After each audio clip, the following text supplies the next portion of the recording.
Bab 161. Nama, CEO berbahaya penulis, Ni. Darcy, plus matikan mengatur ulang. Di lantai 2 rumah sakit Ansin, di bangsal VIP. Tidak peduli bagaimana orang-orang di samping tempat tidur membujuk, Huaxi selalu menutupi wajahnya sepanjang hidupnya dan menolak untuk keluar. Kamu pergi, kamu semua pergi untukku. Aku tidak ingin hidup, kamu semua pergi untukku. Agen itu berkeringat, Huaxi. Apa yang membuatmu tergila-gila? Tahukah kamu berapa banyak media dan jurnalis yang ada? Menunggumu memberi mereka penjelasan hari ini. Pergi dari sini. Tidak, Huaxi menangis dalam selimut, keluar, keluar. Aku sedang mencari Haoran. Tolong panggilkan Gu Haoran untukku. Qiliang semakin marah, apakah Gu selalu seperti yang ingin kamu lihat? Huaxi, kamu pikir kamu ini sebenarnya apa? Kamu baru beberapa tahun beredar di pasaran ya? Berapa banyak album yang baru kamu rilis? Apakah kamu benar-benar berpikir peredaran album terakhir sama bagusnya dengan itu di koran? Itu bukan volume penjualan yang aku sembunyikan untukmu. Kamu menjual kurang dari 50.000 eksemplar album terakhirmu. Aku belum puas denganmu. Bunuh diri. Apakah kamu tidak bunuh diri? Huaxi, aku akan beritahu kamu, lain kali kamu berani melakukan ini lagi, kamu tidak perlu membuat album berikutnya. Kemasi saja untukku dan pulanglah. Orang-orang di sekitarnya dengan cepat meraih Qiliang dan menghiburnya. Huaxi, Presiden Gu sedang dalam perjalanan. Kamu keluar dulu. Jangan tercekik di dalam selimut. Tidak, aku tidak akan keluar kecuali Haoran datang. Suara di dalam selimut itu sedikit tercekat, tapi penuh ketekunan. Kita mencium ucapan, hanya bisa menghela nafas tanpa daya, sama sekali tidak berdaya. Apakah kamu tidak bermaksud mati? Suara pelan tiba-tiba terdengar dari luar pintu. Pada saat yang sama, Gu Haoran muncul di pintu bangsal. Dia bersandar di pintu, memegangi dadanya dengan sikap dingin. Saya tidak memakai jas, hanya kemeja putih sederhana. Garis leher dan dasinya dilonggarkan. Jelas saya datang terburu-buru. Ada sedikit ejekan dalam suaranya, kenapa dia masih hidup sekarang? Tuan Gu, Anda akhirnya sampai di sini. Qiliang, sang agen, akhirnya tampak lega. Dia maju dan menarik Gu Haoran masuk, datang dan bujuk dia, bajingan ini tidak tahu apa yang salah. Aku bunuh diri di hotel pagi-pagi sekali. Jika aku tidak tepat waktu. Gu Haoran menyelanya dengan lambaian tangan dan melangkah maju. Pada saat ini, Huaxi akhirnya muncul dari selimutnya. Wajahnya, yang mempesona namun kekanak-kanakan, penuh dengan air mata. Haoran, dia mulai menangis. Aku minta maaf padamu. Gu Haoran, itu, Huaxi menangis dan berkata, bagaimana aku bisa berhubungan seks dengan seorang wanita? Aku cinta laki-laki, aku mencintaimu bagaimana aku bisa berhubungan seks dengan wanita yang paling aku benci. Aku benar-benar merasa kotor dan menjijikkan. Petik 2. Puff, kata-kata ini, sekelompok orang yang berdiri di samping tempat tidur tidak bisa menahan tawa. Diam, wajah Gu Haoran tidak begitu bagus. Dia memarahi, dan wajahnya membiru dan putih. Haoran, aku sungguh-sungguh bersungguh-sungguh padamu. Huaxi bangkit dari tempat tidur, meraih kemeja Gu Haoran dengan satu tangan, dan menangis, tidakkah kamu menolakku? Oke. Tolong, kemarin aku pergi ke bar untuk minum karena aku sedang kesal. Akibatnya, aku jatuh ke dalam perangkap wanita menjijikkan itu. Faktanya, aku benar-benar bersih. Aku bisa melakukan apapun yang bisa dilakukan wanita. Jangan meremehkanku. Gu Haokaku, sekelompok orang di sekitar tempat tidur tanpa sadar, diam-diam mundur. Atau jika kamu benar-benar tidak bisa menerima laki-laki, aku bisa menjadi transgender. Aku bisa melakukan pembesaran payudara, operasi plastik, dan aku bisa menjadi sangat feminin. Terisak-isak tolong jangan tinggalkan. Aku, Gu Haoran menunduk dan menarik jari-jarinya. Saya tidak tahu siapa yang tertawa di belakang, Tuan. Gu, kamu setuju dengan Hua-Hua. Kamu lihat betapa tergila-gilanya dia padamu Tut-Tut. Saat pintu dibanting, hanya seluruh ruangan yang berisi orang, langsung menghilang. Gu Haoran berbalik dan menggigit, memotong, dan memotong. Ini untuk menemani Gu Haoran, saat ini dia tidak ada, Siatong hanya bisa bosan di taman sekitar. Semua orang di depan kami mengenakan riasan Cina, dan perhiasan di dada kami sangat cerah sehingga lebih terang dari sinar matahari di kepala kami. Benar-benar tidak ada yang bisa dilakukan. Siatong melihat beberapa kursi gantung bergaya Eropa di danau sangat indah dan unik, dan tidak ada seorang pun, jadi dia duduk dengan gembira di masa lalu. Lumpur kotor di gaun itu telah dihapus dengan hati-hati olehnya. Namun, masih meninggalkan beberapa bekas. Siatong melihatnya dengan depresi. Dia benar-benar tidak mengerti mengapa tuan muda keren Qin Er tidak bisa bergaul dengannya setiap saat. Itu adalah begitu galak sehingga matanya tampak seperti pertikaian darah selama beberapa generasi. Benar saja, itu adalah hati anak laki-laki. Itu adalah jarum laut. Saya tidak bisa merasakannya. Melihat tidak ada orang di sekitarnya, Siatong melepas sepatu hak tingginya yang menyakitkan dan mengayunkannya tanpa alas kaki. Angin sejuk danau membelai kulitnya dan memberinya kesegaran. Matahari tidak lagi terik di musim panas. Hanya saja suhunya tidak membuat marah. Ini sangat menyenangkan. Tiba-tiba, Siatong yang memejamkan mata merasakan sesuatu yang berbeda di depannya. Dia tiba-tiba membuka matanya, tapi sepasang mata hitam familiar muncul di depannya. Anak laki-laki itu meraih kedua sisi belakang kursinya dengan tangannya. Senyumannya seperti goblin yang menyihir. Bulu matanya yang panjang menutupi kelopak matanya seperti kipas, mempesona dan kekanak-kanakan. Itu kamu, Siatong terkejut. Kapan Qin Mubi muncul di sini? Bagaimana kamu bisa datang ke pesta ulang tahunku? Pemuda itu tersenyum, ketika wajahnya tanpa ekspresi, mudah untuk mengumpulkan sentuhan kemarahan di antara matanya. Aku punya undangan. Suara Siatong sedikit bingung. Apakah kakakku memberikannya padamu dan mengirimmu ke sini? Qin Muli mengerutkan kening. Tidak, aku bersama Gu Haoran. Siatong menjelaskan, hanya saja dia punya sesuatu yang bersifat sementara, dan hanya aku yang tersisa. Berpegang pada prinsip hidup berdampingan secara damai, kini dia tak ingin bertengkar dengannya. Oh, jadi begini, aku tidak tahu apakah itu ilusi. Siatong tiba-tiba tampak membaca dengan sedikit tenang dan santai dari matanya yang indah. Dia melanjutkan, apa hubunganmu dengan Gu Haoran? Siatong sedikit tidak senang dengan rangkaian pertanyaannya. Dia tidak berbicara. Dia melanjutkan, kamu dan saudaraku. Akhirnya, Siatong membalas, aku harus berurusan dengan siapa? Seharusnya ini tidak ada hubungannya denganmu, Tuan Qin Er. Bisakah kamu berhenti menanyaiku seperti seorang tahanan? Qin Mulin tercengang. Dia tumbuh di telapak tangannya. Dia tidak menyangka akan diganggu seperti ini. Dia sedikit kesal. Wajah anak laki-laki itu tenang sambil tersenyum, tapi ada semacam binatang buas seperti hijau di matanya, yang membuatnya bergidik. Aku memperingatkanmu, karena kamu ingin bersama Gu Haoran, jangan memprovokasi saudaraku. Kalau tidak kamu akan merasa lebih baik di masa depan. Siatong merasa dia tidak tahan. Apakah anak remaja suka mengancam orang lain seperti ini karena tidak punya tempat untuk melampiaskan energinya? Siapa yang tahan? Haha, dia tertawa, mengenakan rok di bawah kaki kanannya, pengait ringan di atas sepatu hak tinggi, tiba-tiba memberi hormat, dan kekuatan petir tiba-tiba menendang. Darah kehidupannya, wajah Qin Musuan berubah, dan dia mundur selangkah. Sosok rampingnya dibengkokkan menjadi bentuk yang menyakitkan, yang jelas sangat menyakitkan.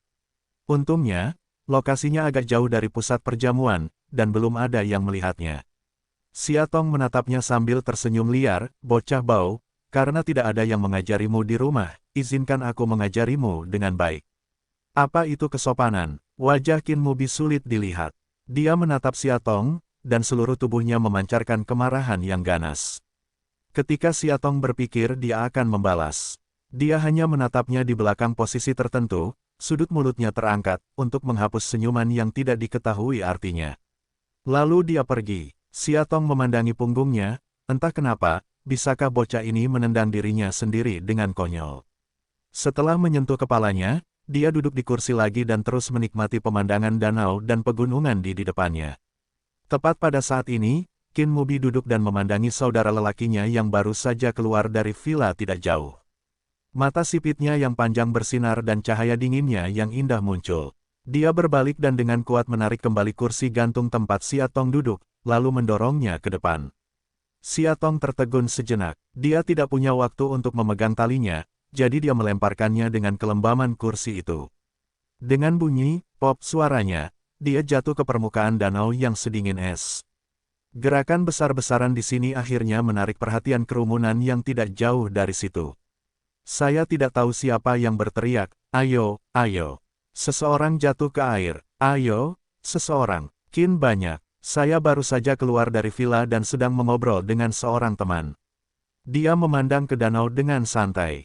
Ketika saya menyentuh wajah putih yang meronta-ronta, saya terkejut dan berlari ke danau. Kotoran, lainnya dan seorang pria lain melompat ke sungai. Beberapa menit kemudian, Qin Mucai menyeret Xiaotong yang pingsan ke darat. Saat ini, ada banyak orang di sekitarnya. Dia membaringkannya di tanah dan menekan dadanya dengan kuat sampai dia akhirnya mengeluarkan banyak air, yang membuatnya sedikit sadar. Tapi tubuhnya masih lelah dan tidak bisa bergerak sama sekali. Qin Mucai berdiri, mengangkatnya dan berjalan menuju villa. Setelah melewati Qinmu, dia berhenti, menatapnya dengan dingin, dan berkata, "Lain kali, jika aku menemukanmu menindasnya lagi, bahkan jika kamu adalah saudaraku, aku tidak akan pernah berhati lembut." Muda yang keras kepala berdiri di tempat, senyum, mata hitam yang sunyi seolah tidak ada jejak emosi, air tergenang pada umumnya. Saat dia lewat, lapisan kabut tipis memenuhi matanya. Itu menyedihkan dan menyedihkan. Di villa, Qin Mucai membawa Xiaotong ke lantai 2. Dia tiba-tiba mengerang dalam pelukannya, dingin sekali. Dia membungkusnya erat-erat, menundukkan kepalanya, dan berkata dengan suara lembut, "Bersabarlah, ini akan segera baik-baik saja." Petik 2. Yah. Dia memejamkan mata, mengikuti kehangatan dadanya, dekat, ekspresi lembut seperti anak kecil, "Haoran, terima kasih." Mendengar ucapan itu, ekspresi wajah Qin Mucai menjadi kaku. Pada saat ini, seorang pelayan maju, "Tuan muda, apakah Anda memerlukan bantuan?" Qin Mucai mengangguk, "Nyalakan pemanas di kamarku, lalu cari pakaian bersih." "Cepat." "Ya." 10 menit kemudian, dia menidurkan wanita basah itu. Xiaotong meringkuk dan menutup matanya dan menggigil. Saat suhu di dalam ruangan berangsur-angsur naik, dia merasakan kehangatan. Ketika saya membuka mata dan menemukan itu saya terkejut. "Kamu." Dalam penglihatan itu terdapat penolakan yang jelas, "Apa kabar? Kamu jatuh ke dalam danau. Aku menyelamatkanmu." Xiaotong baru ingat apa yang terjadi sebelumnya. Dia menendang Qin Mubi, tapi dia melemparkannya ke danau. Lalu dia tidak bisa berenang, meronta, dan sepertinya seseorang datang untuk menyelamatkannya, lalu dia pingsan. Apakah Qin Mucai yang menyelamatkannya? Membaca ini, Xiaotong berkata dengan penuh rasa terima kasih, "Terima kasih." Selesai mengatakannya tetapi tanpa sadar bersin. Qin Mucai membungkuk dan mengelilingi tubuhnya yang basah dengan selimut. Sambil menunjuk ke pakaian di samping tempat tidur, dia berkata, "Cuaca seperti ini sangat dingin. Kamu baru saja berendam begitu lama. Sebaiknya kamu segera mengganti pakaian, atau kamu akan mudah masuk angin." "Oh." Xiaotong memegang pakaian itu, tapi tidak bergerak, menatapnya. Qinmu tertegun selama setengah detik, lalu dia terbatuk dengan canggung dan keluar dari kamar. "Ini setelan beruang Nivea berwarna kaki. Ini lembut dan hangat." Xiaotong mengganti pakaiannya dan tidak bisa menahan diri untuk tidak melihat segala sesuatu di sekitarnya. Ini adalah ruangan dengan warna utama hitam dan putih. Gayanya dingin dan ringkas, tapi sedikit dingin. Putra Xiaotong yang bertelanjang kaki berjalan ke ruangan itu lagi, dan penglihatannya tanpa sadar tertarik oleh 2 foto di atas meja. Salah satunya adalah foto seorang wanita, dan yang lainnya adalah seorang anak laki-laki. Latar belakangnya adalah danau tempat Xiaotong baru saja jatuh. Xiaotong melihat wanita di foto itu, dan tiba-tiba merasa bahwa dia dilahirkan untuk membuat wanita lain putus asa, karena dia sangat cantik. Faktanya, ada banyak wanita cantik di dunia, seperti Xiaotong sendiri. Jika dia mencoba berdandan, dia hampir tidak bisa menyentuh ujungnya. Tetapi seseorang tidak cantik, tidak tahu, dan bahkan dengan sedikit cahaya tidak masalah, itulah keindahan yang hakiki. Jelas sekali, wanita di foto ini adalah yang terbaik di antara yang cantik. Xiaotong tertarik dan mau tidak mau mengambil bingkai foto itu untuk mengamatinya dengan cermat. Pada saat ini, tiba-tiba ada badai di belakangnya, "Apa yang kamu lakukan?" Xiaotong berjabat tangan, bingkai foto itu kemudian langsung jatuh ke tanah, kacanya patah dan pecah.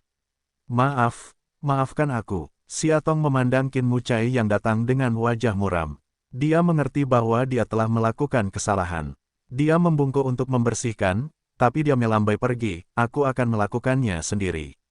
Xiaotong membungkuk dan berjongkok di sampingnya, beberapa maaf berkata, maaf, aku merusak sesuatu. Dia dengan hati-hati memungut potongan-potongan tanah, seperti memegang benda yang sangat langka pada umumnya, mengeluarkan fotonya dan membersihkan puing-puing kecil di atasnya. Siatong mau tidak mau bertanya dengan rasa ingin tahu, apakah ini ibumu?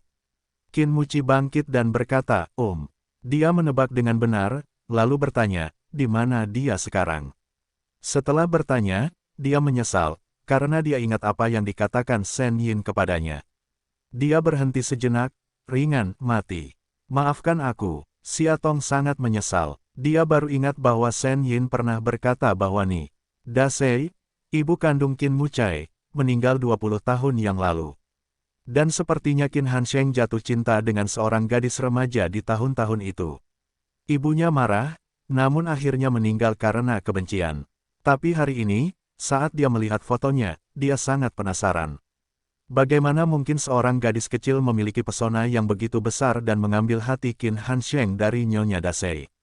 Tidak ada apa-apa. Qin Mucai dengan hati-hati memasukkan foto itu ke dalam laci. Ibuku telah meninggal selama 20 tahun, dan dia sudah lama tidak merasakan apa-apa. Dengan baik, Siatong mengangguk dan tidak berbicara. Untuk sesaat, mereka bertatap muka, tetapi tidak tahu harus berkata apa. Mereka sangat malu. Qin Mucai bertanya, apakah kamu bersama Gu Haoran? Kamu baru saja jatuh ke air, mengapa saya tidak melihat orang-orangnya? Kemana dia pergi? Petik 2. Siatong menjawab, dia awalnya bersamaku. Akibatnya, sesuatu terjadi di perusahaan dan dia terburu-buru menyelesaikannya. Jadi saya berkata, saya akan datang dulu, dan dia akan kembali setelah selesai. Petik 2. Baiklah. Qin Muci mengangguk, lalu terdiam. Suhu di dalam ruangan berangsur-angsur naik, membuat wajah kedua orang itu panas. Siatong menatap pria jangkung dan tampan di depannya, dan mau tidak mau merasa malu. Setengah menit kemudian, mereka berdua berkata, katakan dulu. Qin Muci sopan, sebaiknya kamu mengatakannya dulu. Siatong sesak. Qin Muci ragu-ragu selama setengah detik, dan akhirnya bertanya, apakah kamu bebas sekarang? Siatong leng-leng, kayu mengangguk, ya. Bisakah kamu menemaniku ke suatu tempat?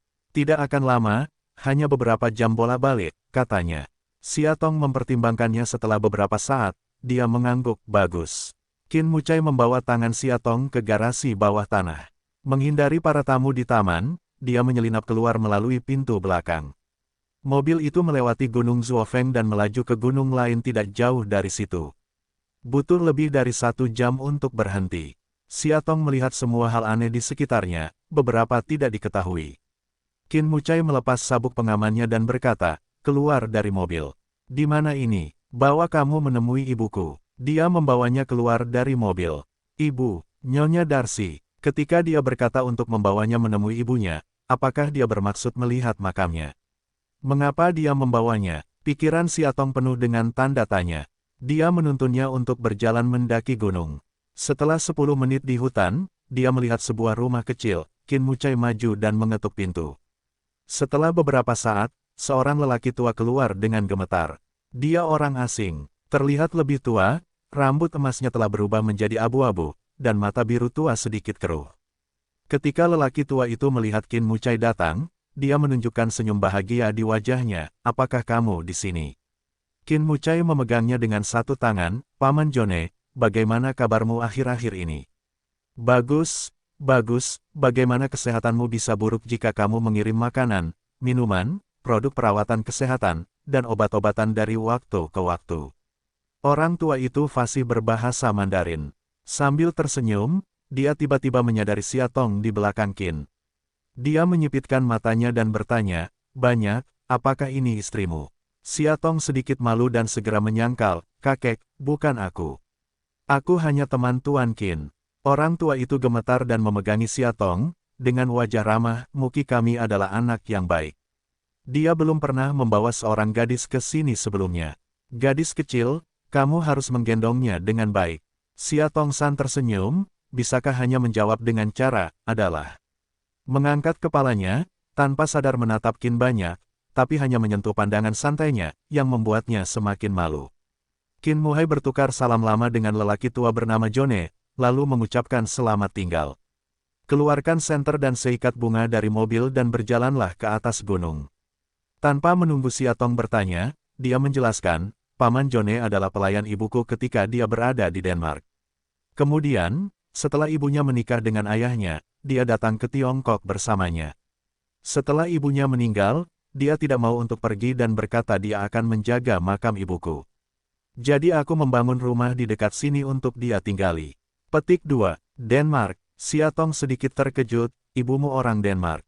Tidak sepenuhnya Denmark. Kakekku adalah adipati Denmark kelas 1, dan nenekku berasal dari Hong Kong, Tiongkok, jadi ibuku adalah ras campuran, kata Qin. Keluargamu, benar-benar rumit. Siatong mendecakkan lidahnya dan berpikir mata biru tua khusus Qin Mucai, yang seharusnya diwarisi dari ibunya. Setelah 20 menit berikutnya, kedua pria itu berhenti di depan sebuah batu nisan. Itu adalah makam yang hampir kasar, hanya sebuah monumen sederhana yang didirikan, dan tidak ada yang dibangun, yang tidak sejalan dengan gaya mewah keluarga Qin yang biasa. Di batu nisan, seorang wanita tersenyum dengan mata lembut. Qin Muzi meletakkan buket itu di depan batu nisan, berlutut dan melakukan kowtow beberapa kepala dengan tenang. Belum pernah melihatnya berpenampilan seperti budak, Siatong Leng untuk sementara waktu, dan kemudian berlutut bersamanya. Tahukah kamu, dia tiba-tiba berkata, hari ini adalah hari peringatan ibuku. Ah, Siatong terkejut, tapi hari ini bukan milik Qinmu. Segera tutup mulut lagi, takut mengatakan sesuatu yang salah. 20 tahun yang lalu, malam kematian ibuku adalah hari kelahiranmu. Dia terdiam, Mulin dan aku adalah saudara tiri. Kepala samping Siatong memandangi sisi ketatnya, Yan, tidak berbicara. Samar-samar, dia sepertinya mengerti segalanya. Hari ini, saya tidak tahu mengapa, dia tiba-tiba berkata banyak, Qin Hansheng dan ibunya, dalam cara yang sangat umum, adalah sebuah pernikahan. Keluarga Qin kami telah terlibat dalam bisnis selama beberapa generasi. Meskipun mereka telah mengumpulkan banyak uang, kekayaan, di mata bangsawan sejati, mereka selalu pengusaha penuh tembaga. Tapi Wei Gonggui adalah kerabat kerajaan Denmark, dan pengalaman hidupnya luar biasa. Dengan pernikahan kembali ibunya, keluarga Qin akan segera penuh kejayaan. Tapi Qin Hansheng tidak mencintai ibunya. Dia tidak mencintainya sepanjang waktu. Baru pada usia 6 tahun dia benar-benar bertemu Mo Yuxi, cinta di hatinya. Wanita seperti apa Mo Yuxi itu? Siatong bertanya. Wanita, Qinmu terkekeh, sebenarnya tidak. Ketika dia bertemu Qin Hansheng, dia hanyalah seorang gadis berusia 15 tahun. Ketika dia melahirkan Qinmu, dia baru berusia 17 tahun. Siatong mendecakkan lidahnya, ayahmu benar-benar aku jatuh cinta pada seorang gadis berusia 15 tahun dan bahkan membuatnya hamil dengan anaknya sendiri. Qin-mu terkekeh dan berkata dengan dingin, Qin Hansheng adalah seorang playboy ketika dia masih muda. Dia kaya, tumbuh dengan baik dan memahami pemikiran wanita. Tentu saja, semua jenis wanita akan mencoba mempostingnya. Bahkan setelah aku menikah dengan ibuku, aku masih mempunyai banyak hubungan cinta. Siatong sedikit terdiam. Petik 2. Kemudian, ketika dia bertemu dengan gadis bernama Mo Yuxi, dia tiba-tiba mengubah wajahnya dan tidak pernah menyentuh wanita di luar. Ibu saya sangat senang pada awalnya. Meskipun dia tahu ada Mo Yuxi, satu lagi lebih baik daripada banyak orang lain di luar. Yang tidak dia duga adalah itu. Sejak ayahnya jatuh cinta pada Mo Yuxi, dia pada dasarnya tidak pulang. Bahkan di malam kematiannya, Qin Hansheng tetap berada di sisi Mo Yuxi, menunggu kelahiran Qin Muzi. Siatong terkejut dan menutup mulutnya. Bagaimana bisa seperti itu? Qin Mucai menggelengkan kepalanya dan sepertinya merasa tidak berdaya tentang masa lalu. Setelah kematian ibunya, Qin Hansheng ingin membawa Mo Yuxi ke keluarga Qin beberapa kali, tapi dia ditentang oleh kakeknya. Qin Hansheng ingin menunggu kakeknya menikahi Mo Yuxi dalam 100 tahun. Akibatnya, perempuan tersebut pun menjadi miskin. Sebelum ayah saya bisa menjemputnya, dia meninggal dalam kecelakaan mobil. Ayahku sangat sedih karena dia harus mengambil kembali Qinmu, dan dia tidak pernah menyentuh wanita lain setelah itu. Setelah mendengar ini, Siatong tidak bisa menahan diri untuk tidak menghela nafas, ibumu telah dianiaya sepanjang hidupnya. Seharusnya sangat mudah baginya untuk menemukan pria hebat yang mencintainya. Aku baru saja bertemu ayahmu dan menyia-nyiakan hidupku dengan tidak adil. Petik 2. Setelah beberapa kali membungkuk, mereka memutuskan untuk kembali. Pada saat ini, tiba-tiba hujan mulai turun di pegunungan dan hutan. Awalnya hanya hujan ringan, dan segera menjadi hujan lebat. Tetesan air hujan yang besar turun-turun, dingin dan menyakitkan. Gunung ini merupakan gunung tandus, belum banyak pembangunan, sehingga sepanjang jalan berupa jalan lumpur. Karena kena hujan jadi lengket dan licin. Siatong hampir terjatuh beberapa kali dan dipegang oleh Qin banyak. Sambil berjalan, mereka berhasil kembali ke rumah kecil Paman Jone. Jone menyalakan api arang dan menawarkan 2 cangkir susu hangat kepada Qin Muhai dan Siatong. Siatong hampir tidak merasa hangat. Qin Muzi mengambil selimut dari kamar dan menutupinya dengan selimut itu. Kamu hanya masuk angin di siang hari ini. Hati-hati kamu bisa masuk angin. Siatong mengangguk penuh rasa terima kasih. Adegan ini kebetulan menarik perhatian lelaki tua berambut putih itu. Orang tua itu tidak tahu mengapa dia tertawa. Siatong dan Qin Mucai yang tertawa merasa malu untuk mengalihkan pandangan mereka dan saling memandang. Orang tua itu berkata, kamu bisa tidur di kamarku malam ini. Lagi pula, masih ada 1 kamar lagi. Bagaimana aku bisa melakukan itu? Siatong dan Qin sangat malu untuk berbicara pada saat yang bersamaan. Qin Muci terbatuk dan berkata, saya tidak peduli, tapi Nona Xia ada hal lain yang harus dilakukan. Saya ingin mengantarnya pergi saat hujan berhenti. Pengalaman saya tinggal di gunung ini selama 20 tahun, saya takut hujannya tidak bisa reda selama setengah waktu. Lagi pula, ini bukan gunung Zuofeng. Tidak ada jalan yang bagus di gunung itu. Sekarang hujan turun dengan deras. Jalan licin dan curam, mudah terjadi kecelakaan saat berkendara. Lebih baik menunggu sampai besok cerah. Orang tua itu berkata, dan bertanya pada Siatong sambil tersenyum, apa pendapatmu tentang Nona Xia? Orang tua itu membuka mulutnya seperti ini, dan Siatong tidak bisa menolak. Dia hanya bisa berkata, kalau begitu tolong Paman Jone. Apa yang dikatakan orang tua itu memang benar. Hujan turun dari sore hingga malam, artinya semakin deras hujannya, semakin besar pula. Dan saya tidak tahu apakah itu karena lokasi geografisnya. Ponsel tidak dapat menerima sinyal sama sekali, dan tidak dapat menghubungi dunia luar sama sekali. Akhirnya, Siatong hanya mendengarkan pengaturan lelaki tua itu dan memutuskan untuk bermalam di sini. Jone membersihkan kamar dan keluar tepat pada waktunya untuk menemui Qin Mucai, yang bersiap memasuki pintu. Jone menarik Qin banyak. Aku tidak jauh darinya. Wajah keriputnya tersenyum aneh dan berkata dengan suara rendah, Nak, aku sudah menyiapkan segalanya untukmu. Terserah kamu apakah kamu bisa berhasil atau tidak. Siatong membereskan tempat tidur, melihat Qin Mucai masuk, dia segera melompat dari tempat tidur, matanya sedikit mengelak, kamu datang. Dengan baik. Qin Muci masuk ke kamar dan ingin mencari tempat duduk, tetapi karena ruangannya terlalu kecil, tidak ada apa-apa selain tempat tidur dan meja samping tempat tidur, jadi dia harus duduk di tempat tidur. Siatong berdiri di sampingnya sebentar dan duduk di sampingnya. Tiba-tiba, dia merasa bahwa akhir-akhir ini Qin tampak sedikit berbeda. Karena dia tahu bahwa dia bersama Gu Haoran, dia sangat mengasingkannya. Dulu, saya selalu ingin menyatakan kepemilikan padanya. Kini, ia tampak lebih seperti seorang pria sejati. Lembut tapi tidak terlalu dekat, menjaga jarak yang tepat. Siatong mengerti bahwa pria ini juga memiliki harga dirinya sendiri. Di dunianya, dia tidak lagi diizinkan untuk bertarung. Terlalu terdiam, Siatong mulai menemukan kata-kata, hujan ini bisa sangat deras. Dengan baik, Paman Jone sangat baik kepada Ni Darcy, sungguh sepi sendirian di kuburnya selama bertahun-tahun. Dia berkata dengan sumur, memandang keluar jendela, aku tidak tahu harus berpikir apa. Siatong melanjutkan, masakan Paman Jone juga enak. Nasi karinya enak sekali. Aku baru makan semangkuk besar dan perutku hampir kenyang. Ketika dia selesai, dia merasakan perutnya yang bulat. Dengan baik, Siatong mau tidak mau merobek sapu tangannya. Qin Tongsi, kamu akan mati jika mengucapkan beberapa patah kata lagi. Tahukah Anda jika saya memikirkan topik itu, saya akan muntah darah. Dia tiba-tiba menatapnya, tatapan bingung, apa yang baru saja kamu katakan? Siatong garis bawah. Gu Haoran bergegas ke Villa Zuofengshan segera setelah dia selesai berurusan dengan Huaxi. Namun setelah mencari di taman selama lebih dari 1 jam, saya tidak menemukan Siatong. Dia segera merasa tidak enak, pergi ke villa dan langsung mencari Qinmu. Saat ini, Tuan muda sedang menggendong seorang wanita cantik untuk minum dan berkelahi. Gu Haoran menghampiri mereka dan berkata, aku mencarimu. Qin Mulei mendongak dan melihat bahwa itu adalah dia. Dia terlihat malas dan tidak mau memperhatikannya. Gu Haoran mengerutkan kening, mengambil anggur merah yang belum dibuka di atas meja dan membantingnya ke tanah. Hanya mendengar dentang keras, si cantik buru-buru bersembunyi. Oh, bagaimana kamu bisa melakukan itu? Gu Haoran menatap Qinmu, aku ada hubungannya denganmu. Tolong biarkan orang yang tidak relevan pergi untukku.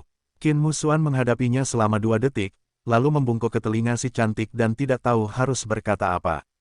Dia hanya mendengar si cantik tersenyum 2 kali, lalu membalikkan pantatnya untuk pergi. Qin Mubi duduk dan berkata, jika kamu punya sesuatu, katakan saja. Gu Haoran bertanya langsung, di mana kamu menyembunyikan Xiatong? Anak laki-laki itu tertawa, bagaimana saya bisa tahu kemana perginya wanita itu? Tuan Gu, saya khawatir Anda bertanya pada orang yang salah. Jangan berpura-pura padaku. Mata Gu Haoran dingin, hari ini, banyak orang di taman melihat bahwa Anda mendorongnya ke dalam danau. Kemudian, dia dibawa ke villa dan menghilang. Apakah Anda sengaja menyembunyikannya? Tuan Gu, pernahkah Anda mendengar bahwa wanita itu jatuh ke dalam danau, yang sebenarnya diselamatkan oleh saudara laki-laki saya?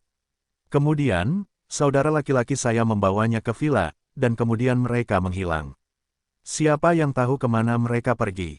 Adikmu. Mata dalam Gu Haoran, mata Qin Muki. Dia mengambil Xiatong. Bangun. Dia menarik Qin Mubi, sedikit marah, apakah kamu tahu kemana mereka pergi? Bagaimana saya bisa tahu? Anak laki-laki itu jelas tidak sabar, kemana saya bisa pergi, Tuan Gu? Anda seharusnya lebih tahu dari saya. Kamu, Gu Haoran melepaskannya dan melemparkannya ke sofa. Kemarahannya di matanya bahkan lebih dalam. Qin Mulin berbaring di sofa, menarik dasi kupu-kupu dari dadanya, melemparkannya ke tanah dan melihatnya mencibir. Aku benar-benar tidak mengerti. Apa bagusnya wanita itu sehingga kamu dan kakakku menjadi gila karena bertengkar satu persatu. Aku akan mencobanya di lain hari untuk melihat apakah rasanya begitu menarik bagi pria. Apa yang kamu bicarakan? Gu Haoran mengambil kerah bajunya dan berkata, bocah bau, beraninya kamu mengatakannya lagi. Pemuda itu tertawa sinis, apa yang tidak berani kukatakan. Kamu sedang terburu-buru ke sini. Aku khawatir wanita itu sudah ratusan kali tidur dengan kakakku, wanita yang baru saja melemparkan dirinya ke arahku. Kamu, Gu Haoran mengangkat tangannya untuk memukulnya. Tapi ketika dia melihat mata hitamnya yang keras kepala dan acuh tak acuh, dia akhirnya meletakkannya dan berbalik untuk berjalan keluar. Pada pukul 10 malam, hujan di gunung masih turun, dan kilat pucat menyambar di luar jendela. Suara hujan di jendela membuat Xiatong merasa tidak nyaman. Karena terlalu banyak hal yang terjadi hari ini, Xiatong mengantuk lebih awal, tetapi dia tidak berani. Ketika dia mendengar ketukan di pintu, dia kembali ke Qin Mucai. Mengenakan piyama krem abu-abu, gaya yang sangat umum, mengenakannya tidak cocok untuk menyetrika. Paman Jone tidak memiliki piyama wanita di sini. Dia menyerahkan jubah biru tua lainnya, malam ini, kamu bisa memakai milikku dulu. Xiatong mengangguk dan memeluk piyamanya, tapi dia terlihat sedikit kaku. Hanya ada 2 kamar di rumah ini, satu untuk Paman Jone, dan satu lagi untuk dirinya dan Qin malam ini. Dan keseluruhan ruangan sangat kecil, hanya menampung tempat tidur dan meja samping tempat tidur, bahkan tidak ada tempat untuk membuat lantai. Dengan kata lain, dia dan Qin harus tidur di ranjang yang sama malam ini. Sadar akan keraguan-raguannya, Qin berkata, ini masih pagi, pergi tidur dulu. Saya akan keluar untuk membaca buku pertemuan dan tidur nanti. Xiatong memegang piyamanya, setelah mendengarkan kata-katanya, untuk sesaat juga tidak tahu perasaan apa, hanya bisa mengangguk pelan, bagus. Setelah menunggunya keluar, Xiatong mengganti piyamanya, mengendurkan rambut di kepalanya dan menyebarkannya di bahunya. Otak terlalu lelah untuk berpikir. Matikan lampu dan bersiap untuk tidur. Secara tidak sengaja, dia tidak bisa tidur. Terombang-ambing dalam kegelapan, tidak bisa tidur, bahkan dia tidak tahu kenapa. Jelas sekali badannya sudah sangat lelah, namun selalu tidak bisa tenang. Dia memejamkan mata dan mencoba menghipnotis dirinya sendiri, tetapi indera tubuhnya semakin membesar tanpa batas. Sehingga dia bisa mendeteksi suara terkecil, gemerisik buku Qin yang diputar di ruang tamu, nafas terlemah, nafasnya yang ringan dan stabil. Gila, Siatong duduk dan menjambak rambutnya, tertekan hingga gila. Pada saat ini, pintu terbuka, dan pemandangan Siatong menggaruk rambutnya dalam kegelapan jatuh ke mata Qin Mucai tanpa ragu. Dia terkejut, apakah kamu belum tidur? Siatong mengangguk dengan canggung, baiklah. Apakah aku membangunkanmu? Dia meletakkan buku itu. Dia sibuk dan menggelengkan kepalanya, tapi dia tidak tahu mengapa dia menderita insomnia. Hanya bisa membuat alasan sembarangan, saya agak sadar dengan tempat tidur. Qin Muci mengangguk, aku juga. Lalu dia pergi ke tempat tidur, mengangkat satu sisi selimut dan duduk. Bau badannya langsung menyebar. Campuran aroma tembakau mint yang ringan, tak bisa dijelaskan bisa membuat orang tenang. Malam pertama saya datang ke sini, saya tidak bisa tidur nyenyak sepanjang malam. Belakangan, saya datang ke sini berkali-kali dan lambat laun menjadi terbiasa. Apakah kamu sering ke sini? Siatong bertanya. Tidak terlalu sering, kadang setengah tahun, kadang beberapa bulan, kadang beberapa minggu waktunya tidak tetap, tapi setiap tahun di hari peringatan ibuku, aku akan datang. Kamu baik sekali pada ibumu. Siatong menghela nafas, dan aku bahkan tidak tahu siapa ibuku. Aku tidak tahu apakah dia masih hidup. Apakah kamu ingat memiliki anak perempuan sepertiku? Petik 2. Terkadang hal yang tidak diketahui belum tentu merupakan hal yang buruk, setidaknya Anda bisa membayangkannya. Siatong memiringkan kepalanya dan tertawa, menurutku kamu sangat berbeda hari ini. Tampaknya lebih masuk akal dari sebelumnya, dan aku tidak akan kehilangan kesabaran tanpa alasan. Qin Muci leng selama 2 detik, dulu ingin kehilangan kesabaranku. Itu, Siatong mengecilkan bahunya karena ketakutan, dia sangat buruk dan suka marah-marah. Dia juga sangat sombong. Dia mengejek semua orang. Ini hari yang baik untuk bergaul satu sama lain. Pikir Siatong tentang hal itu dan berkata, ini benar-benar kehebatan nih. Dasei, Anda adalah orang yang sombong yang telah pergi ke surga. Anda tidak berani membuat kesalahan lagi di hari peringatannya. Qin Muci mengangkat alisnya dengan ringan, apakah menurutmu itu bagus? Tentu saja, Siatong mengulurkan tangannya, menarik ujung mulutnya ke atas hingga membentuk senyuman melengkung, dan bergumam, lihat, betapa cantiknya penampilanmu saat tersenyum. Mengapa wajah bosmu terlihat seperti kecil? Pria tua, suasananya begitu aktif sehingga Siatong tidak punya waktu untuk memikirkannya sebelum memulai. Ketika dia akhirnya menyadari apa yang telah dia lakukan, dia segera menarik kembali tangannya dan terlihat malu. Melihat mata biru tua di depannya, dia tiba-tiba merasa sedikit cemas dan berkata, aku pergi tidur dulu. Dengan itu, dia meraih selimut dan menutupi dirinya, tapi jantungnya melonjak tanpa sadar. Aneh, apa yang membuatnya gugup? Qin Muci menundukkan kepalanya, senyumnya sedikit tertahan, dia juga melepas pakaiannya, berbalik dan mematikan lampu di lemari tempat tidur. Sekarang dia berada jauh darinya, meringkuk di sudut, hampir tertidur bersandar ke dinding, bernapas sangat sedikit.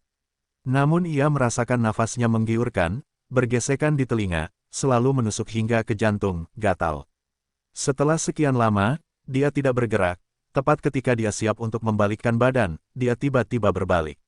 Dalam kegelapan, sepasang mata hitam tiba-tiba terbuka, menatapnya, Qin Muci merasakan nafas. Apa yang harus dilakukan? Siatong berkata, aku sedikit khawatir, sayang. Hari ini, dia tidak bisa kembali. Dia sendirian di taman kanak-kanak dan tidak ada yang menjawab. Dia lupa tentang itu sebelumnya. Apakah ada guru di taman kanak-kanak pada malam hari? Iya, karena orang tua anak-anak di TK Angel sibuk dengan pekerjaan, maka di sana mereka akan dibina, seminggu sekali, dan pada malam hari akan diasuh oleh guru. Hanya saja aku masih khawatir dia tidak pernah tidur sendirian di taman kanak-kanak, dan telepon tidak dapat tersambung. Dia akan menangis ketakutan. Kamu tidak perlu khawatir, besok akan baik-baik saja, dan aku akan mengirimmu ke taman kanak-kanak untuk menemuinya. Siatong mengangguk dan sedikit duduk. Tempat tidurnya tidak besar, dan lebarnya kurang dari 1,5 meter. Sekarang, saling berhadapan, Siatong menyadari bahwa dia begitu dekat dengannya sehingga napasnya yang sedikit terbakar hampir jatuh ke wajahnya. Siatong menunduk dan tersipu, bisakah kamu tidur di sana? Qinmu tertegun selama 2 detik, tapi tidak merespon. Siatong merasa malu, lupakan saja, aku akan melakukannya. Kemudian dia memutar tubuhnya, siap untuk membalikkan badan dan menghadap ke dinding. Gerakannya mempengaruhinya. Qin Muchi menelan tenggorokannya. Dia hanya merasa tenggorokannya gatal. Sesuatu di lubuk jiwanya yang terdalam tiba-tiba membakar nafasnya. Dia menghela nafas sedikit. Benar saja, dia tidak cukup tenang untuk membiarkan seorang wanita tidur di sampingnya. Itu adalah wanita yang dia pikirkan selama 5 tahun. Xiatong, dia memanggilnya. Dengan baik, Xiatong membuka matanya, tanpa sadar berbalik, tetapi bibirnya tertutup, sebuah tangan menutupi matanya. Dia tidak menolak atau terkejut, dengan patuh dia membuka giginya dengan lembut dan menangkap lidahnya. Samar-samar, sepertinya ada ekspektasi, meski dia tidak mau mengakuinya. Salah satu tangannya menggenggam punggungnya, yang lain menggenggam pinggangnya dan memeluknya erat-erat. Dalam waktu yang lama, dia memperdalam ciumannya. Xiatong terengah-engah dan wajahnya memerah karena oksigen. Xiatong merasa dia hampir tercekik. Jantungnya berdegup kencang seperti drum, dan ujung mulutnya tidak bisa menahan erangan. Iya, Xiatong tidak bisa menahan diri untuk tidak menutup matanya. Dalam keadaan kesurupan, Xiatong merasa ada jurang tak berujung di depannya. Dia terjatuh tanpa henti. Tubuh itu seperti pokok anggur. Hanya dengan melilitkan tubuh di depan Anda dapat menemukan rasa aman. Tiba-tiba, pria itu mengangkat kepalanya, dengan sepasang mata yang jelas dipenuhi perasaan kuat, menatapnya dengan tenang. Tidak, ini bukan waktu yang tepat. Kamu, Xiatong sedikit tidak nyaman dengannya, wajahnya memerah sampai ke akar telinga. Bibirnya yang lembut, menghalangi kebingungannya. Liku-liku yang lembut, dibandingkan dengan ciuman liar, ciuman ini terlalu bersih, tanpa keterampilan menggoda. Ekspresi dari ujung lidahnya saja sudah tersampaikan, namun biarkan seluruh tubuhnya lembut, mengandalkan kekuatan lengannya, nyaris tak mampu menopang tubuhnya.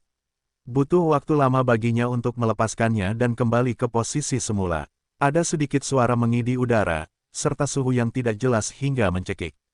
Dia memejamkan mata dan suaranya agak samar, tidur. Akan sangat tercela baginya untuk benar-benar mengambilnya, seperti dia berdiri sekarang, dan juga pada saat ini. Dia ingin menunggunya, hari miliknya dengan sepenuh hati. Pada awal kebingungannya, Xiatong juga sepertinya memahami sesuatu, dia menutupi dirinya dengan selimut. Baiklah. Xiatong berbalik dan merasa tidak nyaman. Dia berbalik lagi. Aroma samar seorang wanita sungguh menawan. Qin Muchi menutup matanya dan berkata, Xiatong, jangan bergerak. Ia berusaha mengatur nafasnya agar hasratnya tidak melayang ke langit. Xiatong baru saja membalikkan badannya ke samping, mencium ucapan, langsung tidak berani bergerak, harus menutup mata, ketegangan tubuh menjadi tegang. Tapi sialnya, saat ini kepala kecilnya hanya terletak tidak jauh dari lehernya, rambut panjang lembut akan menyapu dadanya, seperti bulu di ujung jantungnya, gatal, tak tertahankan, ketika ingin ditangkap, tapi desirnya hilang. Perasaan seperti ini membuat suasana tenangnya hilang, dan darahnya mengalir deras ke dasar tubuhnya. Untuk pertama kalinya, Qin merasa frustrasi dengan pengendalian dirinya. Mundur, jangan bersandar padaku, tambahnya, sedikit gelisah. Oh, Xiatong Ying mulai membalikkan badannya lagi. Jangan bergerak, dia benar-benar gila. Akhirnya, Qin berbalik dan membuka tangannya dengan frustrasi. Kemarilah, biarkan aku memelukmu. Xiatong Leng selama setengah detik, lalu menundukkan kepalanya sambil tersenyum, dan berguling ke dalam pelukannya. Keesokan harinya cuaca cerah dan hujan berhenti. Embun di ujung rerumputan jernih, mengalir ke bawah, terserap oleh hangatnya bumi. Begitu Xiatong bangun, dia melihat Qin banyak, saya mengenakan gaun baru berdiri di belakang mobil sport, memasukkan barang-barang ke dalamnya. Sepertinya dia siap untuk segalanya. Wajahnya tampak segar dan santai. Berbalik dan lihat dia. Ketika dia menyentuh matanya, Xiatong tidak bisa berhenti memikirkan semua yang ada di pikirannya tadi malam. Wajahnya terbakar dan dia memalingkan matanya. Untuk pergi, dia melangkah maju, matanya melihat sekeliling pemandangan, dan tidak berani menatapnya sejenak. Dengan baik, dia mengangguk, Paman Jone mengirimi saya banyak makanan khas. Apakah Anda ingin mengambilnya? Tidak lagi. Penolakan mendesak Xiatong, bahkan dia tidak tahu apa yang membuatnya bingung, dan hatinya tidak bisa menahan rasa kecewa. Dia menutupi kompartemen belakang. Baiklah, pikirkan apa lagi yang belum kamu punya. Jika tidak, kami akan pergi. Dengan baik, Xiatong mengangguk dalam diam. Qin Muchai pergi ke kursi kedua. Seorang pria membukakan pintu untuknya. Siatong melangkah masuk. Dia memukul pintu, menatap kakinya, dan tiba-tiba bertanya, apakah ini sepasang sepatu yang kuberikan padamu? Ya, Siatong sedikit malu padanya.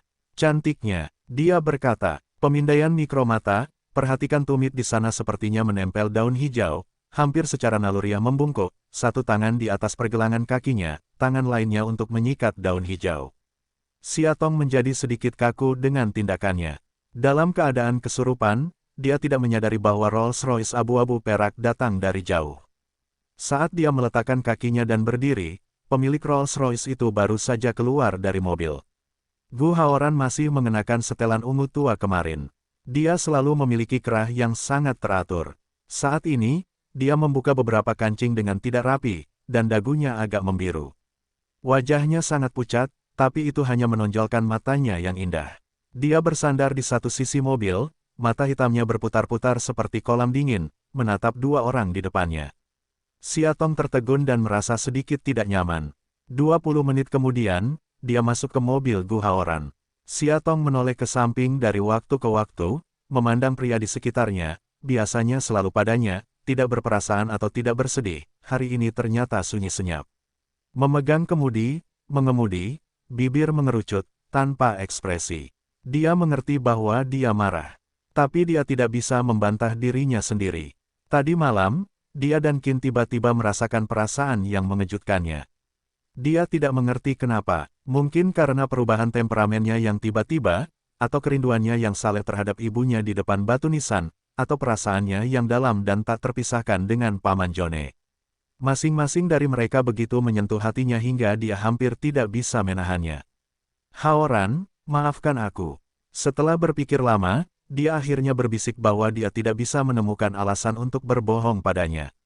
Sesaat kemarin, dia benar-benar lupa bahwa dia adalah pacarnya. Dia tampak kaku, lalu menoleh dan menyentuh rambutnya, untuk apa meminta maaf. Dia tertawa dan tampak lembut, kemarin adalah hari peringatan Ni. Dasei, Anda baru saja datang untuk memujanya bersama Qin, bukan? Aku. Siatong membuka mulutnya dan ingin berdebat, tapi dia menyela. Kemarin hujan sangat deras sehingga aku tidak sempat menjemputmu. Kamu pasti takut baru pertama kali tinggal di hutan pegunungan yang dalam, kan? Dia memegang tangan kirinya yang dingin dengan satu tangan dan berkata, maaf, saya terlambat. Siatong membuka mulutnya, tapi dia tidak bisa berkata-kata. Dia membuka mulutnya lagi dengan ekspresi gembira, ngomong-ngomong, kemarin aku membantumu mengantar sayang pulang. Dia merindukanmu sepanjang malam, pagi-pagi juga disuruh membolos TK, dan aku datang kepadamu, untungnya aku berhenti.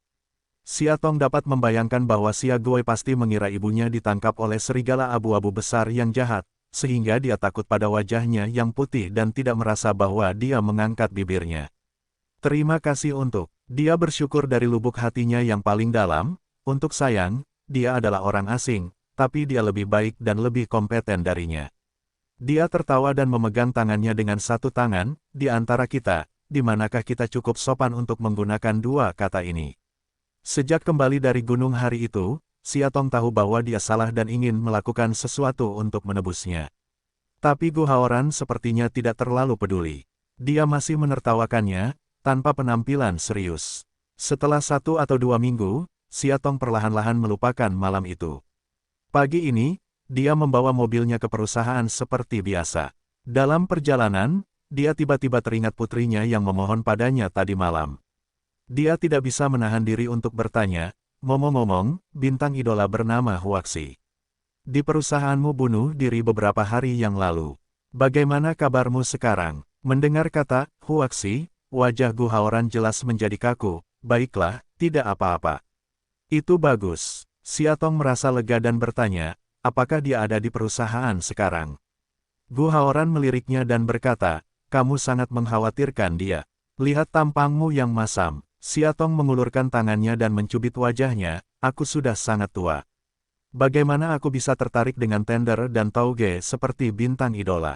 Itu tidak bagus. Sayang, Gu Haoran terkejut. Apakah kamu tidak tahu? Siatong berkata, saya telah menonton drama idola, Pangeran Kecil Bala-Bala, akhir-akhir ini, dan kemudian saya jatuh cinta dengan pria nomor satu di dalamnya, pria jahat yang diperankan oleh Huasi. Mengetahui bahwa saya bisa bertemu dengannya di tempat saya bekerja, saya mengganggu saya untuk meminta poster yang ditandatanganinya setiap hari. Saya hampir mati bosan olehnya. Gu Haoran tertawa, sepertinya hubungan cinta kita baru saja dimulai. Ya tapi Siatong mengerutkan kening, saya selalu merasa wajah Huasi tidak terlalu bagus. Alis tipis, bibir ceri, merengek, tatapan banci, saya benar-benar tidak tahu bagaimana Anda bisa menyukainya. Siatong benar-benar bingung oleh estetika putrinya. Anak-anak seperti itu sekarang, yah, tapi menurutku dia pasti seorang gay. Siatong mengucapkan tebakan dalam hati. Untungnya, aku tidak minum air apapun sekarang, kalau tidak, Gu Haoran akan meminumnya, seteguk air. Dia menoleh ke samping, dengan dingin bertanya, mengapa terasa begitu? Intuisi, Siatong berkata, seringkali, indera keenam wanita sangat cerdas. Sambil memegang kepalanya di tangannya, dia melanjutkan berspekulasi dengan berani, dan menurut saya dia seharusnya seorang perempuan gay. Dia menyukai jenis wajah putih dengan permukaannya, tetapi kepalanya penuh pasta. Gu Haoran tanpa sadar menyentuh wajahnya. Siatong melanjutkan, dan menurutku surganya tidak penuh dan tulangnya tidak halus. Pada pandangan pertama, hal ini disebabkan oleh penyalahgunaan jangka panjang. Jadi dia harusnya punya kecenderungan M. Bisa dibayangkan yang saya suka pasti serangan psikopat tipe S, yaitu pekerja keras dan membuat orang senang menyiksa. Wajah Gu Haoran benar-benar hitam. Petik 2. Yah, bagaimana kamu berhenti? Siatong bingung. Ini dia. Untuk waktu yang lama, Gu Haoran mengertakkan gigi. Oh, Siatong melihat ke gedung Nes di seberang jalan dan mengangguk dengan jelas. Lalu dia bergumam dalam suara rendah, saya biasanya mengendarai mobil saya ke tempat parkir. Bagaimana saya bisa parkir di sini hari ini? Dia melepas sabuk pengamannya dan melihat pria di samping wajahnya yang bau. Dia tidak dapat menahan diri untuk bertanya, ada apa denganmu? Rasanya seperti dinamit sepanjang pagi. Melihat dia belum melihatnya, Siatong juga hanya menutup mulutnya, hendak membuka pintu, dia memanggilnya, Siatong. Dengan baik, Huaksi itu, Gu Haoran ragu-ragu, jangan temui dia. Tetapi poster yang ditandatangani sayangku. Pokoknya, kamu dengarkan aku. Nada suaranya tiba-tiba dan jengkel. Ki, Siatong mengerut, kamu kapitalis yang kejam. Namun, selalu menjadi keahlian Siatong untuk mengatakan satu hal dan melakukan hal lain. Meskipun dia berjanji akan baik-baik saja di pagi hari, Siatong memutuskan untuk mengambil risiko sendirian demi putrinya. Pergi saja ke Huaksi untuk menandatangani namanya. Jika dia pergi setelah penandatanganan, Gu Haoran tidak akan tahu, bukan? Memikirkan hal ini, Siatong pergi dengan gembira. Setelah bertanya kepada beberapa orang, Siatong mengetahui bahwa Huasi mengadakan pertemuan penerbitan lagu baru pada pukul 10, dan sekarang dia sedang berbaikan di ruang ganti khusus di lantai 7. Karena hubungan pacarnya dengan Gu Haoran, sebagian besar orang di Nes mengenalnya, jadi perjalanannya sangat lancar. Di depan pintu ruang ganti, dia ingin mengetuk pintu, tetapi pintunya tidak tertutup sama sekali. Begitu dia menyentuhnya, dia membukanya secara otomatis. Tak disangka, suasana di ruangan itu mencekam, 4 atau 5 penata rias mengelilingi seorang lelaki jangkung kurus, kepala tertunduk, sepertinya sedang berlatih. Lihat eyeliner yang kamu buat untukku. Kenapa jelek sekali, Evie? Pakaian macam apa yang kamu berikan untuk aku pakai? Aku mati. Petik 2. Dan kamu? Aku tahu dari orang tidak terlalu bagus dan mereka perlu poni kecil. Kamu meledakkan semuanya. Lakukan kamu punya dendam terhadap mereka. Titik. Siatong sedikit malu dan merasa seolah-olah dia telah membobol area terlarang. Tunggu sebentar, lihat lelaki jangkung dan kurus itu bergemerincing tanpa henti. Lihat berhenti artinya, mau tak mau mengetuk pintu. Langkah, injak, mendengar suara itu, pria jangkung dan kurus itu berbalik. Lampu dinding redup di ruang ganti terpantul di wajahnya, yang nyaris mempesona. Mata biru es menampakkan jejak rambut panjang yang mempesona, seperti peri yang mengenakan mantel iblis. Seperti 2 kacang polong di poster, dia seharusnya menjadi Huasi. Siapa kamu? Bagaimana kamu bisa masuk? Huaksi mengerutkan kening, wajahnya tidak terlalu bagus. Siatong ragu-ragu dan menunjuk ke poster di tangannya, kamu seharusnya menjadi Huasi. Putriku sangat menyukaimu. Aku ingin kamu menandatanganinya untukku. Aneh kalau Obasan bisa ditempatkan di sini juga. Huasi melangkah ke arah Siatong, mendorong pintu dan melihat keluar. Tidak ada yang menjaga pintu. Dia tidak bisa menahan amarahnya. Siatong menunjuk ke poster di tangannya dan berkata, "Saya sangat cepat. Tanda tangani saja. Ini tidak akan membuang banyak waktu Anda. Suasana hatiku sedang buruk. Aku tidak ingin menandatanganinya sekarang. Silakan pergi bersama Obasan." Dia kemudian membuat postur mendorong Siatong keluar dari pintu. 2 dari 4 atau 5 penata rias telah mengenali Siatong. Melihat sikap Huasi yang mencoba mengusir Siatong, mereka segera maju dan menghentikannya. "Huasi, wanita ini adalah Nona Siatong, pacar Presiden Gu." Mendengar kata-kata itu, tindakan Huaxi terlahir sebagai makanan, lalu tangan saling tumpang tindih, sepasang mata yang mempesona menatap ke depannya, di mana api cemburu yang membara menyala, berkobar hingga membuat hati Siatong tiba-tiba menjadi dingin. "Apakah kamu wanita menjijikkan yang merayuku untuk menjaga bayiku?" Tiba-tiba, dia melontarkan kata-kata yang mengejutkan, membiarkan Siatong Leng berada di tempatnya. Butuh waktu lama baginya untuk menemukan suaranya. Babe apakah yang dia maksud adalah Gu Haoran? Puff, semburan cibiran datang dari belakang. Huaxi berbalik dengan tidak sabar dan menegur, "Semua keluarlah untukku. Hari ini saya akan memilih wanita ini sendiri." Petik 2. Tapi Huaxi, salah satu penata rias berkata dengan lemah, kurang dari 1 jam sebelum lagu baru dirilis. "Jika kamu ingin berhenti menjadi model, aku takut. Keluar, keluar. Ayo kita semua keluar dari sini." Huaxi tiba-tiba seperti terstimulasi oleh sesuatu, api amarah. 5 atau 6 penata rias akan bergegas ke pintu, lalu membanting pintu. Baru saja, di ruang ganti yang berisik, tidak ada nafas. Pria itu menatapnya dengan tajam, mata biru esnya bersinar dengan ular yang tajam dan kejam. Siatong menatapnya dengan gelisah dan berkata sambil tersenyum, "Hai, halo. Apakah kamu Siatong?" Siatong berkata, "Tuan Hua, Anda telah menanyakan pertanyaan ini kepada saya beberapa kali. Jangan panggil saya Tuan." Dia menaikkan volumenya, tampak seperti sedang menguraikan judulnya. Siatong terus merasa malu, "Bukan Tuan Hua. Apakah itu Nona Hua, Kakak Hua?" Lebih baik memanggil Nona Hua. Gadis bunga sering digunakan untuk menyebut pelacur. Memikirkan hal ini, dia berkata dengan tulus, "Ah, gadis penjual bunga." Dia mengangguk, jelas puas dengan judulnya. Siatong dalam hati yang terdiam membaca, "Tidak ada budaya, sungguh mengerikan." Tiba-tiba dia memelototinya lagi, mengangkat satu jari, menunjuk ke arah Siatong dan berkata, "Mes Obusan, sudah kubilang, sebaiknya kamu tidak terburu-buru mengurus bayi bersamaku. Orang yang dia cintai sebenarnya adalah aku, bukan kamu sama sekali. Alasan mengapa dia ingin bersamamu sekarang adalah karena dia membutuhkan seorang wanita untuk menutupi potensinya dalam mencintai pria di dalam hatinya. Meskipun tubuhnya adalah milikmu, hatinya akan selalu menjadi milikku." Petik 2. Siatong memandangnya seperti orang idiot. "Haha, lanjutkan saja." Dia benar-benar tidak menyerah untuk menyelanya. Jarang sekali ada permainan gratis di pagi hari. Huasi berdeham dan melanjutkan, "Dia bergaul denganmu siang dan malam sekarang. Mungkin dia sedikit menyukaimu, tapi itu karena dia belum melihat manfaat nyata dari seorang pria. Ketika dia melihatnya, dia akan mengerti, yang disebut wanita semuanya distereotipkan, berminyak dan bengkok, atau apakah pria merasa yang terbaik."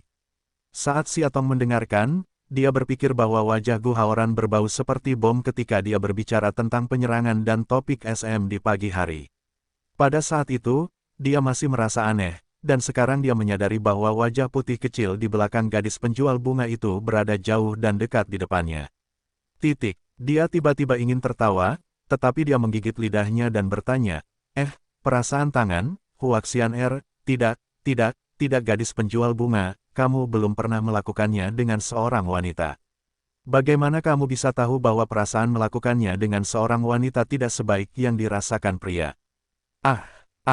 Dia pingsan, "Mes Obasan, bisakah Anda berhenti berbicara tentang topik vulgar seperti itu di depan saya? Tahukah Anda bahwa Anda menghina saya ketika Anda mengucapkan kata-kata ini?" Please. Laki-laki, asli masih dalam gay murni hanya periode cinta roh. Siatong sedikit merendahkan hatinya.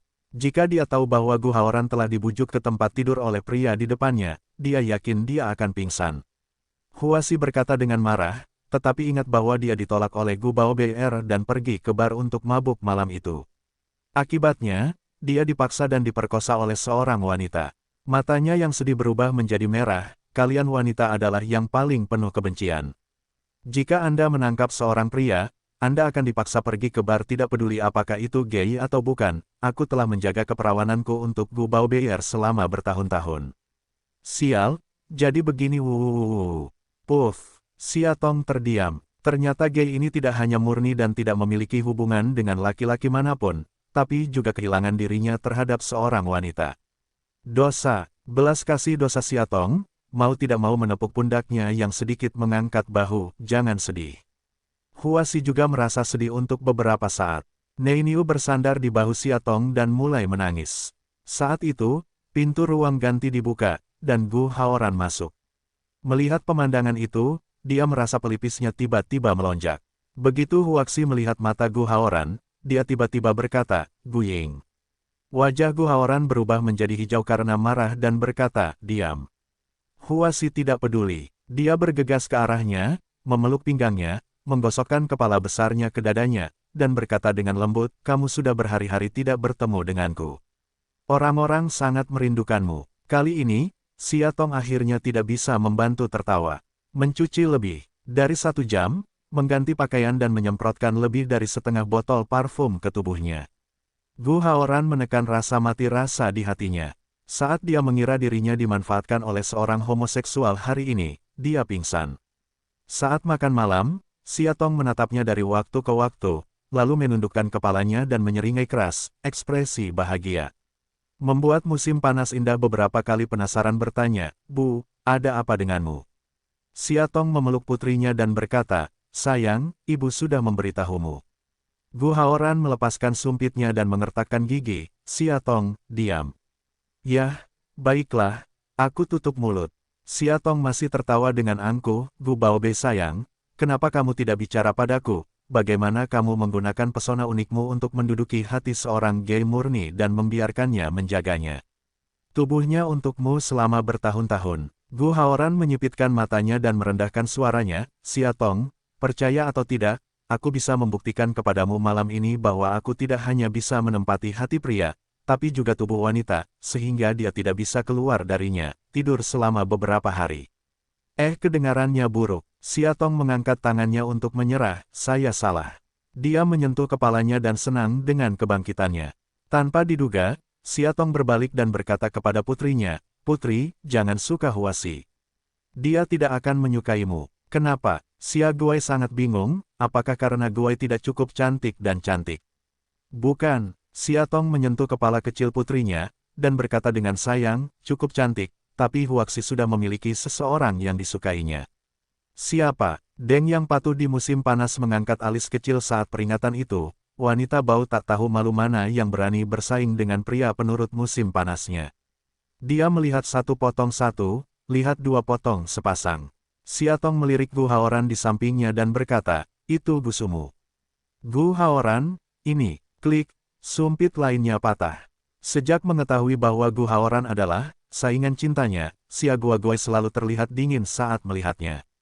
Tidak bisa membeli kue coklat sebanyak apapun untuk menyenangkan hati, membuat Gu Haoran sangat tertekan saat ini. Dan pelakunya, Xiaotong, juga bersalah. Lebih dari seminggu berlalu tanpa disadari, dan hari ini adalah hari ketika orang tua Gu Haoran kembali dari Amerika untuk menemui Xiaotong.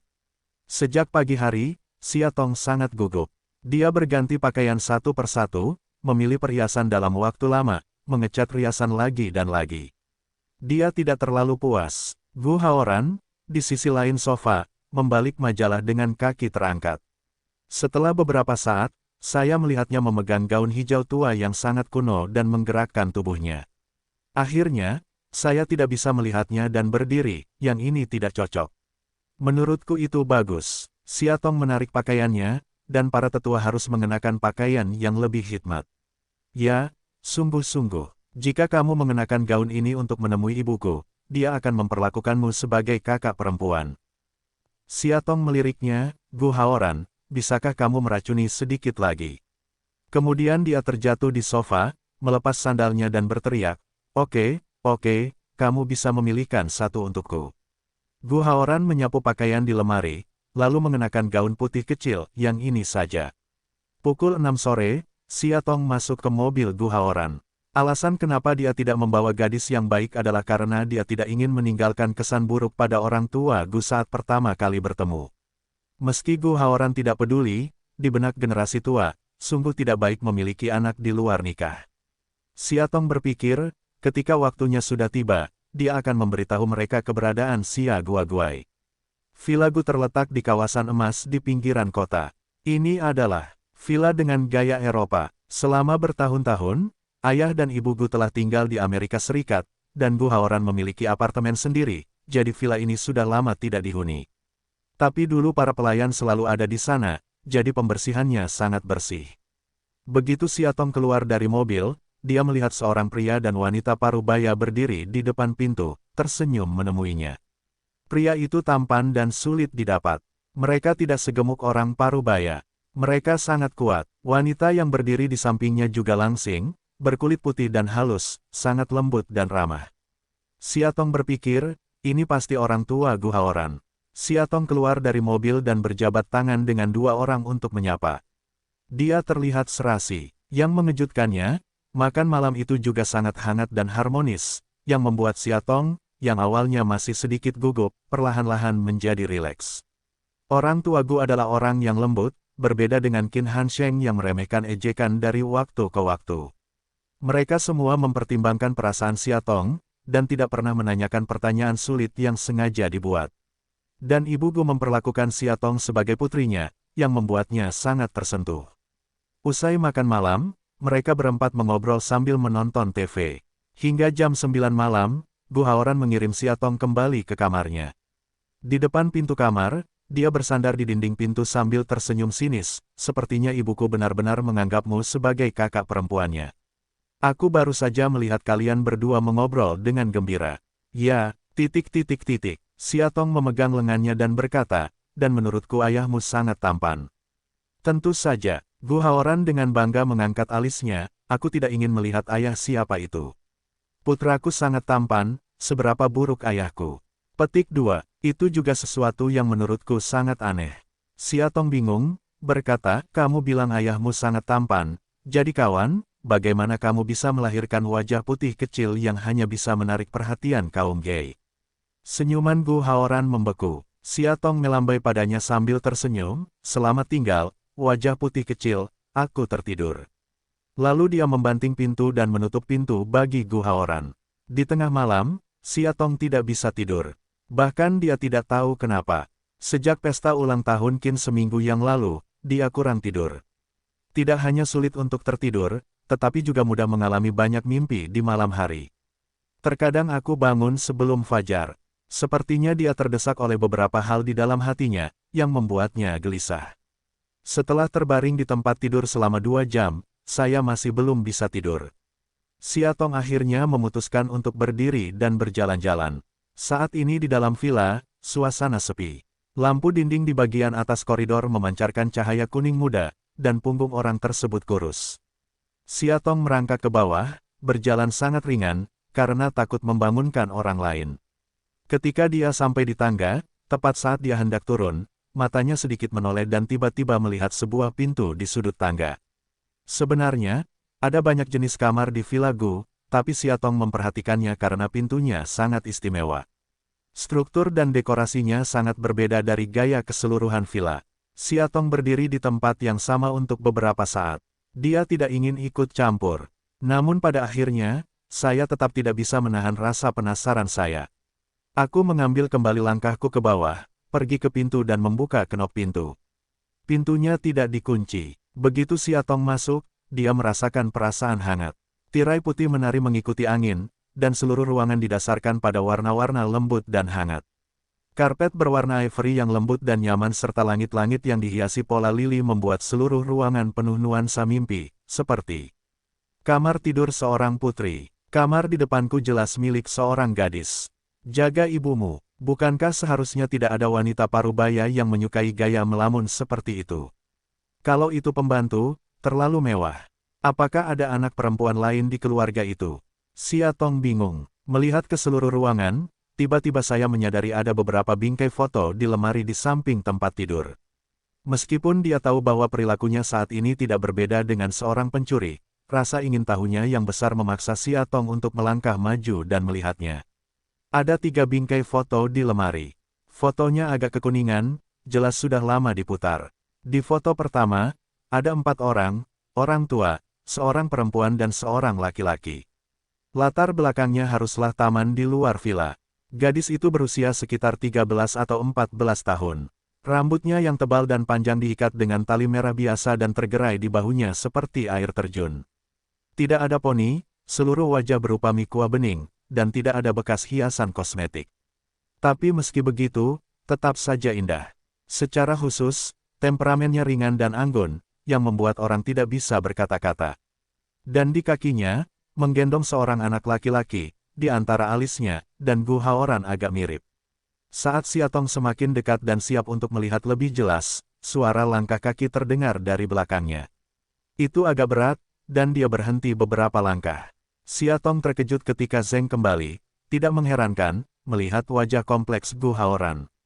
Maaf, dia meletakkan bingkai itu, sedikit menyesal, aku. Dia baru saja hendak menjelaskan, tapi Gu Haoran melangkah maju dan meletakkan bingkai foto yang tidak teratur itu pada tempatnya. Tidak apa-apa, dia mencari-cari gadis di foto itu dan berkata, ini adikku. Saudari, Xia Tong tercengang, mengapa kamu tidak pernah menyebutkannya? Di mana dia sekarang? Meninggal, selama bertahun-tahun, dia ringan. Xia Tong merasa telah melakukan sesuatu yang bodoh lagi. Ngomong-ngomong, kenapa kamu tidak tidur dan datang ke sini? Dia sepertinya tidak ingin membicarakannya lebih lanjut dan mengganti topik pembicaraan. Xia Tong menekan kepala Rao, aku tidak bisa tidur di tengah malam, keluar jalan-jalan saja. Dia tertawa, aku tidak bisa tidur, hanya bersama. Dia meraih tangannya dan berkata, membawamu ke suatu tempat. Kemana? Kamu akan tahu kapan kamu pergi.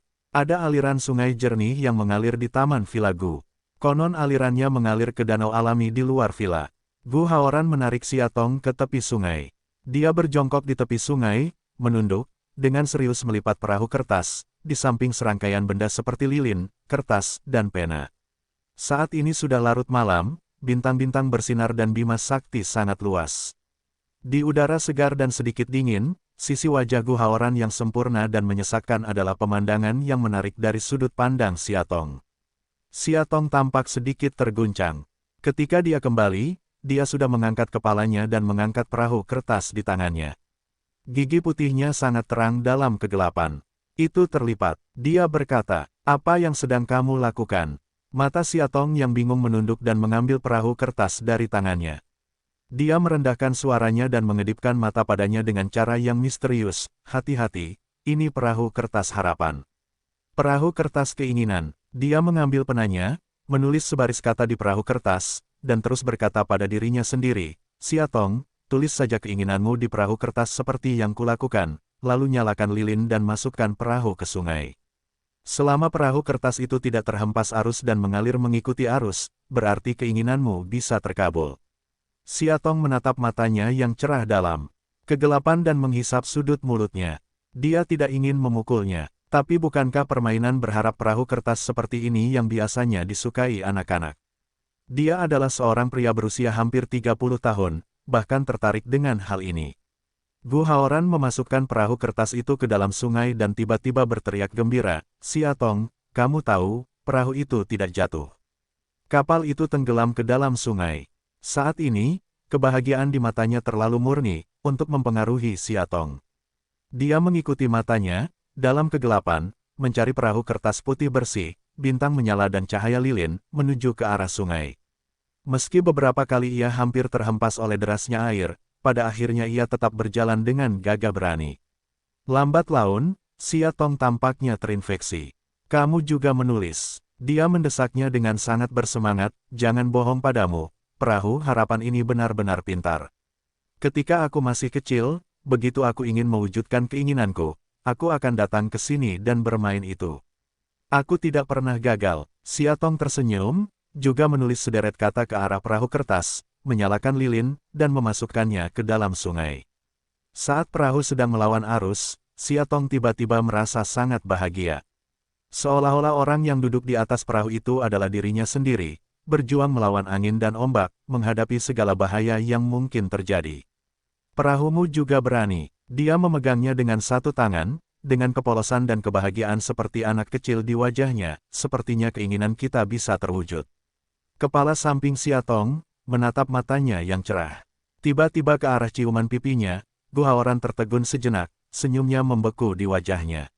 Gu Haoran. Dalam kegelapan, dia menatapnya dengan tenang, terkadang kamu benar-benar membuatku merasa luar biasa dan istimewa.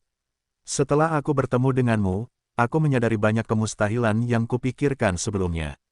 Menurutku, dia berhenti sejenak, sepertinya aku sedikit menyukaimu. Dia terkejut melihatnya untuk waktu yang lama, tiba-tiba menunduk, matanya memancarkan sedikit sutra, maka kamu tidak terlalu terharu, sangat bersyukur mengetahui saya. Siatong tidak tahu kenapa. Jika kamu sangat berterima kasih padaku, kamu sebaiknya memberiku hadiah yang besar. Siatong menatapnya dengan heran, hadiah besar. Dia menatapnya sambil tersenyum tipis, ya.